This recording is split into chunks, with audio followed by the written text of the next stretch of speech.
So this year we'll be following people like VEKEE James. Me, I'm following. I don't know if you join me to follow them. I'm following people like VEKEE James. I'm following people like YOMI Casual this year. You see me, whatever they are doing this year, I will try to copy them. I'm not going to be like them, but I will try to follow in their footsteps. Okay, so I'm not going to be looking at fashion designers that did not make it this last year. I'll be looking at the ones that made it, and I want to follow in their footsteps. So these are the kind of things they do. And let me give you a secret. To make this gown now, you no need any too much skills. The only thing that made this gown exceptional is the fabric. And the next thing that will make it exceptional is the person that will be putting it on. And the next thing that is going to make it exceptional again is that the color of the material you use to make it should match with the color skin of the person wey wear am. You will not believe the outcome. Good evening, everybody. You're welcome to today's tutorial, and we are making this beautiful gown we are seeing here. Okay, so I will cut it on this pattern and still place it on a mini fabric and cut it out for you to see. Now this gown is in two parts. You can decide to make it a kaftan or a bubu gown. Now if you make it a kaftan, you will be following this figure. Maybe just add a little to it. Okay, add a little to it to have a little bit of allowance. But when I did mine, I've been looking for the fabric tutorial I made on my laptop, and I've not seen it, but I'm still going to trace it and post it after this one. But just in case if I can't find it, because of a lot of videos on my phone, I make videos and delete. I don't keep them, but I think I should have that. So it's either you make it a bubu gown or you make it a kaftan. Now in this blue picture we are seeing, it's a kaftan. Okay, kaftan is something like this, okay, that has fitting. But bubu is when it's oversized, when it's as big as this. So you can actually make it a kaftan or a bubu gown. Now secondly is you can choose the neckline that you want. You can decide to make it round neck, but I've decided I'm going to be making mine a v-neck. And in making it a v-neck, I'm coming down by 8 inches, right?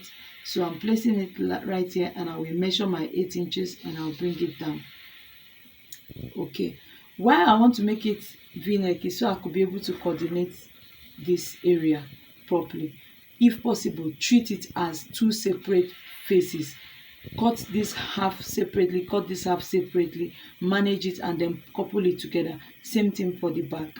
Now I saw somebody that said, I saw a tutorial where someone sent me a tutorial actually, where somebody said the front can be this style and then the back can be normal bubu gown. If you make it that way, I don't think it will be fine. So I will advise you take your time. Whatsoever you did to the front, do it to the back, so it will be uniform. Okay, now you see that curve in front. Okay, now that curve for the center part, it should start from 2 inches above the waistline. Now if you make it to start, because if you are, as you are looking at it, it looks like it started from under the bust, but if you make it exactly under bust, by the time you start pleating those ruffles, you get this line will climb your bust and it won't be beautiful. So it's better to look like it's cupping the bust area, and for you to achieve that look, you have to come up by your waistline by 2 inches. So this is my bust area, right? And this is my waistline. Okay, so I will measure 2 inches and I'll come up like so. Okay, that means that my curve started from around here. Okay, now let's go to the side. Now being a bubu gown, this is a bubu gown. The upper part of it is a bubu gown. The upper part where there's ruffles is a bubu gown. You can either choose to make the down part kaftan or bubu, but this side is bubu, looking like a raglan, a dorman sleeve, right? So now in some of the pictures I've seen, the sleeve area was stacked seriously. I will show you how to do that, but in the one I did, I just followed this picture. And if you are following this picture, this area, okay, this bust area we carry slash and spread. That's why I told you in ready to wear business you have to invest seriously in pattern paper. And the beauty of it, I love it so much. The beauty of it is that if I cut it, I'll keep it. One pattern I can use it to make 100. So I don't have to start measuring bust, hip every time I want to sew. So learn to keep your pattern paper. If you don't have file where you can file it, or maybe you are sewing at home, I like making my sewing tutorial very simple. Reason being that me too, I started from the scratch, right? So if you don't have file where you are going to be filing your pattern paper, please raise your foam and lay it on the ground before you put your foam on it. If you do it that way, your pattern paper remains straight any day you want to use it. If you don't do it that way, immediately it starts squeezing. My sister, throw it away, because as it's squeezing, inches of your measurements are being lost. Okay, so you might end up using it a size 10, and before you know it, you are not even getting size 10, you are getting something in between 8 and 10. So it's advisable to always, if you are going to be saving your pattern paper, make sure to keep it safe and make sure it's straight. Get a file for it. There's a wide file you can get for it, or raise your foam and place it on top of it. Now let's go right into it. Because this sleeve is pleated, it was slashed, you are going to invest in the length. Okay, you are going to invest in the length. So I'll be making mine, because my sleeve from here is 21, I'll be making mine 25 or 30. Don't worry, this sleeve was stacked excessively, e no get shape. That's why I'm telling you, most times in ready to wear business, we do not practice over measurements. Now that I'm going to be from here now, I'm going to be making mine 25 inches or 30 inches, and then I will rule to 30 inches, and that's somewhere around here.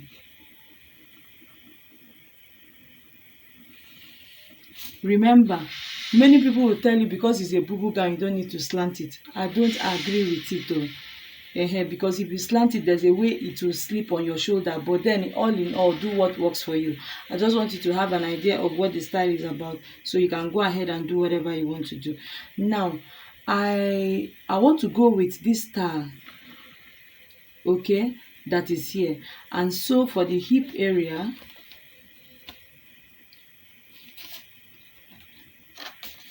first of all, let me come down by my sleeve opening, which is going to be around 10 to 12 inches, and I will be using elastic for the sleeve mouth to gather the mouth.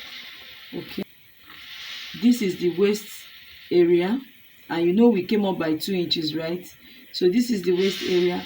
I'll be doing my waist divided by 4 plus 2 inches allowance plus extra 3 inches allowance, and that is what I have here, because I want my gown to be free. Okay, I want my gown to be free. So since I added 3 inches to this, I'll be adding 3 inches all round, even to the hip area. I will add 3 inches to the hip area, 3 inches all round to the hem area, and I will have something like this. Okay, so I will now be connecting this one straight up. There's no need to pamper anything, because the gown is rough. The upper part of it is rough, so there's no need of pampering anything. Now we come to this place. Since we have gotten here, now you choose how you want your own to curve. I want mine to curve to somewhere around above the hip, somewhere around here, right? So it's for you to use your curved ruler, or you can use your free hand, right? You can use your free hand to do something like this.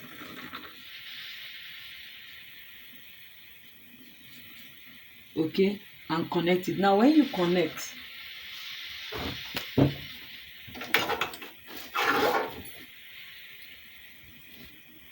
you will now cut out.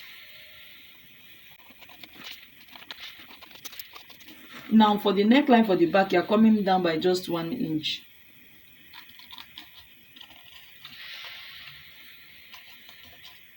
but for the front we are coming down by 8 inches like I told you, because it's a v-neck. Now this particular gown does not have zip, it does not have button, reason being that it is free. It looks to you like it's not free, that is fitted, but I'll tell you what will happen there. So let me cut. We'll now be slashing. Okay, we'll slash from up, up, up to down, to down, to down. Okay, now here, if you want yours, there are some of the styles I saw, this place was tacked, so you can make even your own as long as 40, then just tack it anyhow you like. Okay, like what you're seeing in the picture, but for the center, this is what happened there.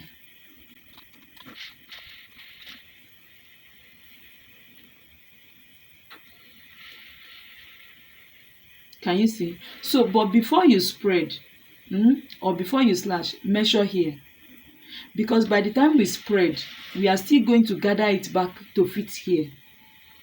Do you understand?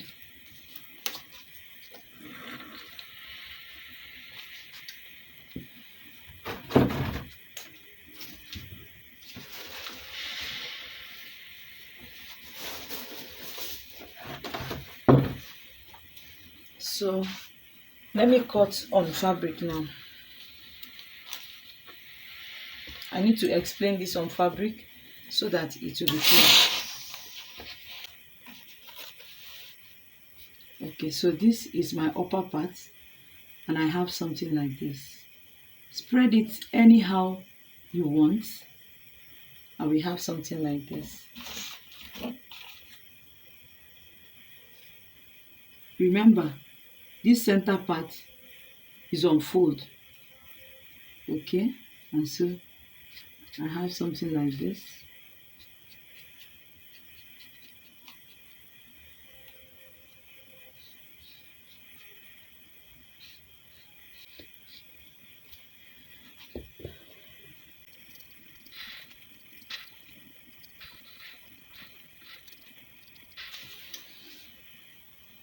Okay, you set this aside as we go ahead to cut the down part, the skirt part. Remember, whatsoever you do for that upper front pattern, you do it for the back pattern also.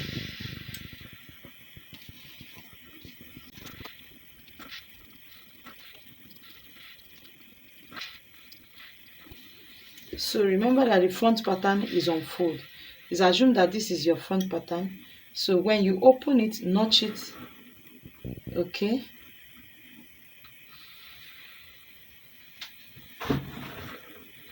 So can you see it's actually longer than the skirt pattern, and that's where the pleat now comes in. Okay, you have to pleat, pleat, pleat, and let it gather here. Pleat again, pleat, and pleat, and let it gather here. Okay, can you see what happened now? You pleat and pleat and pleat, pleat it. So when you are spreading, you are going to spread it properly, spread it very well. When you are spreading this one, okay, you are going to spread properly, spread it very wide properly, so that you will get enough pleating around this area. Okay, you pleat and you pleat and you pleat. Okay, you pleat, you pleat, you pleat. Can you see it has formed? You pleat also, you pleat, you pleat, you pleat. This is what this gown is all about. That's just basically it. Now if you want to tack this area, it depends on how wide you want this place. You can tack it, do whatever there's room for. In fact, the first person that made this gown made it, and I can tell you a lot of versions of this particular gown has come out. Remember to turn this place with facing so that it will have strength. Okay, now coming to what made it fitted, you are going to measure on this same line, measure your bust span. What did I say? Measure your bust span, attach rope into it. Exactly the place you attach this rope for the front pattern, attach it also for the back pattern. Now the person will be using that 2 rope on the back to the back here to tie, on the back here to tie. That is what gave that fitting. Okay, let me explain again. Now this is my pattern, my original pattern. This is it. This is my original pattern. I am saying by the time you have pleated, you have attached this upper bodice to this one. Okay, by the time you have attached this one to this one, measure your bust span on this line. Forget about this side if you can. I'm just telling you where it will be easy for you to attach the rope. Measure your bust span and come down a little, either adding 2 inches or whatever, wherever you know that if you apply rope it will give fitting to your waistline. Attach rope there. On that same spot for the back, also attach rope. The same measurement you used to get this rope that you attached it here, also attach it by this side. I guess you now understand what I'm saying. So let me go back to my pattern.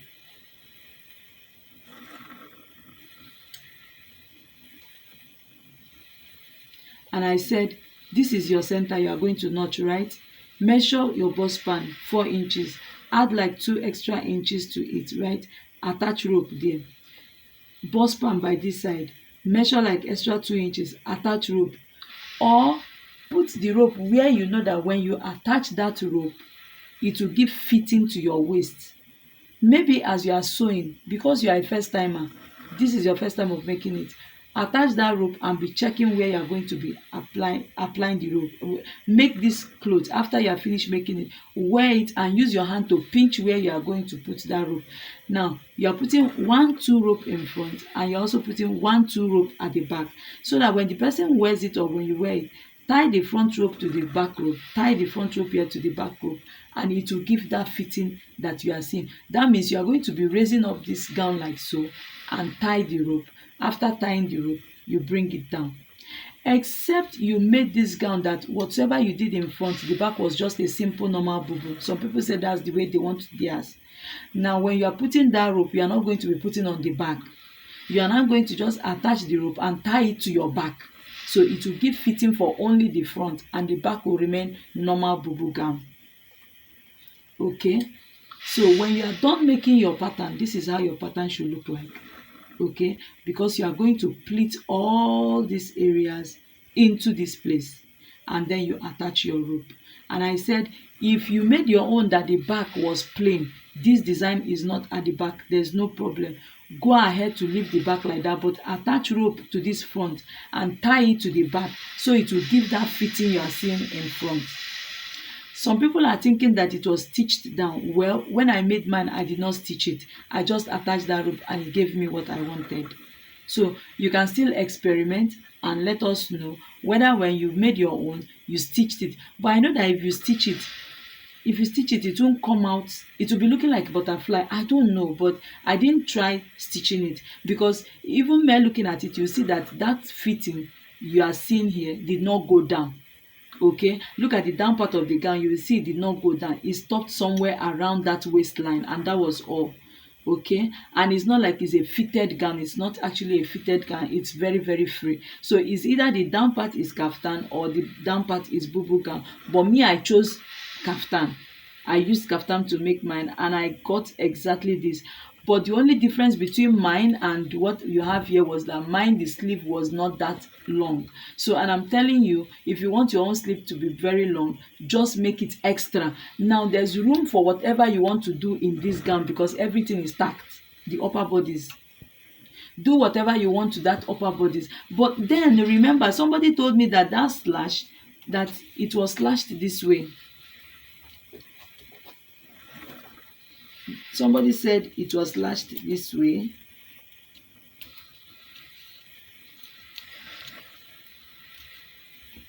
Somebody told me it was slashed this way and it was separated this way. So you now cut it and then you pleat. Oh, this is wrong. This is not how it was slashed. Because if you look, you will see that there's no pleating on the shoulder area. there's no pleating, so the pleating is just around this area. So you find out that what they did was spread it the way we spread it, and then they pleated back. When I did mine, because before I made this gown for someone around December, okay, so when I made that gown, this is exactly what I did, and when the client wore it, it came out exactly the way it is in the picture, and the customer was very, very happy. So thank you guys for watching. I hope this serves your curiosity. See you guys in my next video.